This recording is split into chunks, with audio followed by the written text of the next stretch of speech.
daremo quello che sapremo raccogliere in termini di progetto e di indicazione da parte della città reale, delle persone, dei lavoratori, degli uomini e delle donne di questa città, dei ragazzi, dei giovani, degli anziani. È la città che deve tornare ad esprimersi e a riesprimersi, perché sinora non è stato così. Hanno imposto alla città un dominio di cose esagerate, sbagliate, e in ogni caso che la città sente il distacco, la distanza enorme abissale tra amministrati e amministratori.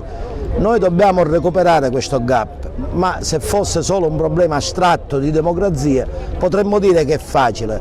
Quello che si deve recuperare è la città, la sua marcia, il suo movimento, dove va, quali sono i problemi che deve affrontare e risolvere, problemi giganteschi dell'ordine pubblico, dello sviluppo economico, della libertà di questa città da poteri di condizionamento che sono poteri pesanti, forti, micidiali, mafiosi in alcune circostanze. Noi dobbiamo restituire questa area pulita a Vittoria e combattere perché legalità e sviluppo siano vicine, siano assieme. Non c'è sviluppo se le cose non sono fatte in regola. Se io creo 3 posti di lavoro e Rugno, a Mococino, a Mosogliere e a Monanno, questa non è legalità, è cricca, e noi pensiamo che le cricche e le camarille debbano scomparire.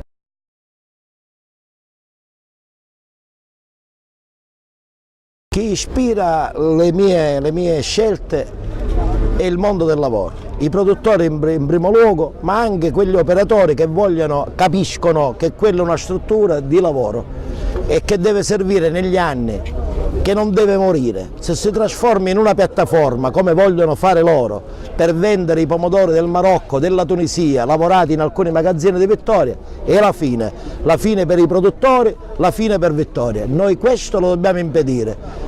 Mercato agricolo alla produzione, ingresso dei prodotti siciliani, conferimento solo da parte dei produttori, e mercato commissionario, esclusivamente commissionario, con le regole rispettate, con i requisiti, e facendo in modo di non vedere solo il problema come problema di carte, perché le cointeressenze mascherate sono quelle per cui io e lei siamo soci in un box, ma io non compaio, chiaro concetto.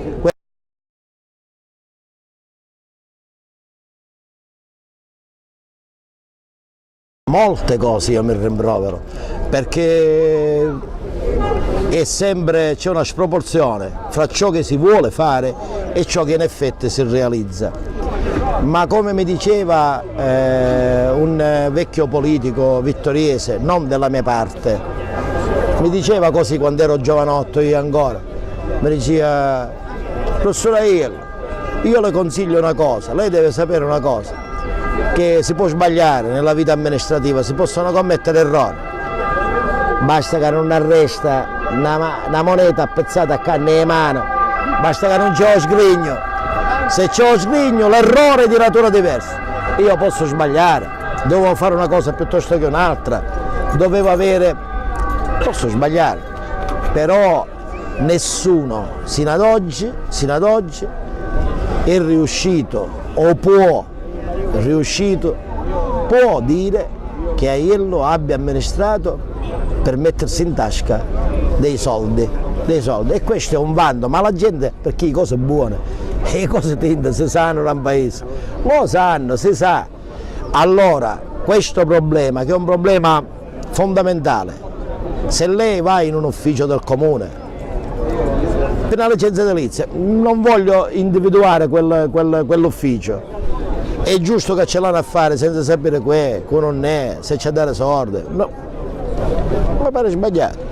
Questa è la battaglia che dobbiamo fare. Allora si deve essere più attenti, meno ingenui, che io ho avuto accanto a me persone anche, ma non che fossero, ma che avevano un'altra energia nel motore, non era l'energia della passione, era l'energia dell'interesse,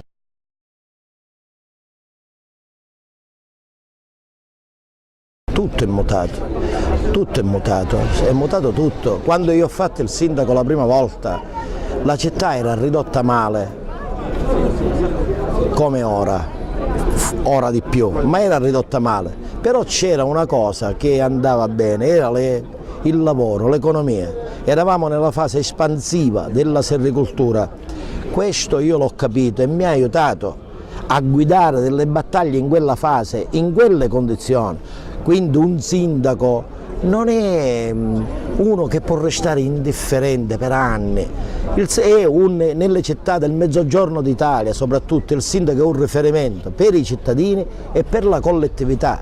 E se ci sono cose che non vanno, tira, si scontra magari col suo partito, si scontra col suo governo, ma seriamente, non facendo finta di polemizzare. Polemizzo con Crocetta, polemizzo con tu, a battaglia deve fare, solo la battaglia dà verità alle parole, solo la battaglia. Se tu prendi la città di Vittoria e la mobility per dire vogliamo la legge sulle aste giudiziarie, se non la facete siete male.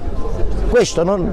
Allora io devo dire che sono consapevole, ma per questo occorre una capacità di innovazione che deve partire dalla conoscenza degli elementi della crisi.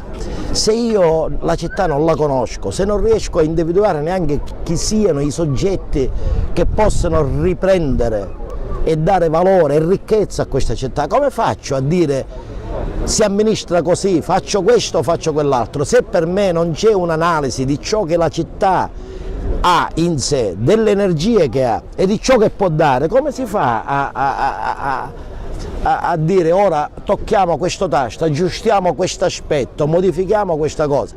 Bisogna avere conoscenza e volontà e determinazione ad affrontare. Se io non sono disposto a litigare con nessuno per questo, per una visione, la città muore.